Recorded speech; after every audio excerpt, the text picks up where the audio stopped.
కేంద్రంలో అధికారంలో ఉన్న బీజేపీ ప్రభుత్వానికి ఇక తెలుగుదేశం పార్టీ ఎంపీలతో అవసరం కూడా లేదు. అలాంటి పరిస్థితి వచ్చేసింది. ఈ పరిస్థితి సృష్టించడంలో ఒకప్పుడు తెలుగుదేశం పార్టీ నుంచి ఎదిగి ఆ తర్వాత బీజేపీలోకి వెళ్ళి ఇప్పుడు బీజేపీ ఎంపీగా ఉన్న సీఎం రమేష్ కీలక పాత్ర వహిస్తూ ఉండడం కూడా ఇప్పుడు ఆసక్తికరంగా ఉంది. మొన్నటి 2024 ఎన్నికల్లో బీజేపీ మ్యాజిక్ ఫిగర్ అందుకోలేకపోయింది. సొంతంగా 240 స్థానాలు మాత్రమే సొంతం చేసుకుంది. లోక్సభలో మ్యాజిక్ ఫిగర్ 272 స్థానాలు, 240 స్థానాలు మాత్రమే సొంతం చేసుకున్న బీజేపీ మిత్రపక్షాలైన తెలుగుదేశం పార్టీ, జేడీయూ, ఇతర పార్టీలతో కలిసి ప్రభుత్వాన్ని ఏర్పాటు చేసింది. ప్రస్తుతం ఎన్డీఏ దగ్గర మొత్తం బలం 293 స్థానాలు ఉన్నాయి. ఎన్డీఏలో ప్రస్తుతం తెలుగుదేశం పార్టీ రెండో అతిపెద్ద పార్టీగా ఉంది. 16 మంది ఎంపీలు తెలుగుదేశం పార్టీకి ఉన్నారు. జేడీయూకి 12 మంది ఎంపీలు ఉన్నారు. అయితే ఇక పైన టీడీపీ, జేడీయూ ఈ రెండు పార్టీల అవసరం కూడా బీజేపీకి ఇక లేనట్టే.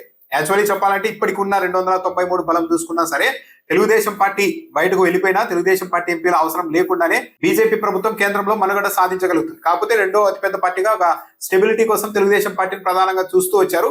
ఇక పైన జేడీయూ, టీడీపీ రెండు పార్టీల అవసరం కూడా కేంద్రంలో లేదనే చెప్పాలి. ఎందుకంటే టీఎంసీ నిట్ట నిలువున చిలిపింది. 2024 ఎన్నికల్లో పశ్చిమ బెంగాల్ నుంచి టీఎంసీ తరఫున 29 మంది ఎంపీలు గెలిచారు. ఇటీవల అసెంబ్లీ ఎన్నికల్లో ఘోరంగా ఆ పార్టీ ఓడిపోవడంతో ఏకంగా 20 మంది ఎంపీలు తిరుగుబాటు చేశారు.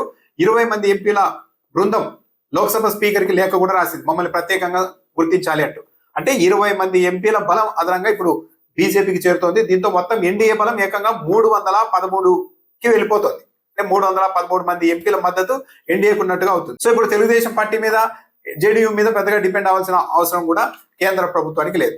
ఈ మొత్తం వ్యవహారంలో టీఎంసీకి సంబంధించిన ఎంపీల్ని చీల్చడంలో సీఎం రమేష్ కీలక పాత్ర పోషిస్తూ ఉన్నారన్న ఆరోపణలు వస్తున్నాయి. టీఎంసీ ఎంపీ మహువా మొయిత్రా స్వయంగా ఆమె ట్వీట్ చేశారు. సీఎం రమేష్ ఒక దళారిలా మారి టీఎంసీ ఎంపీల్ని బీజేపీ వైపు తీసుకెళ్తూ ఉన్నారు అని స్వయంగా ఆమె ట్వీట్ చేశారు. కేంద్ర మంత్రివర్గంలో స్థానం కోసమే సీఎం రమేష్ నరేంద్ర మోడీ, అమిత్ షా కళ్ళల్లో పడేందుకు ఈ విధంగా టీఎంసీ ఎంపీల్ని చీల్చడంలో చాలా క్రియాశీలకంగా కీలక పాత్ర పోషిస్తూ ఉన్నారు అన్న విమర్శలు, ఆరోపణలు కూడా వస్తున్నాయి. సో మొత్తం మీద ఒకప్పుడు తెలుగుదేశం పార్టీ నుంచి ఎదిగి తెలుగుదేశం పార్టీ తరఫున రాజ్యసభకు వెళ్లి ఆ తర్వాత బీజేపీలో చేరి మొన్నటి ఎన్నికల్లో ఎన్డీఏ కూటమి తరఫున ఏపీ నుంచి పోటీ చేసి లోక్సభకు ఎన్నికైన సీఎం రమేషే ఇప్పుడు కేంద్రంలో తెలుగుదేశం పార్టీ అవసరం లేని పరిస్థితిని సృష్టిస్తూ ఉన్నారన్నమాట.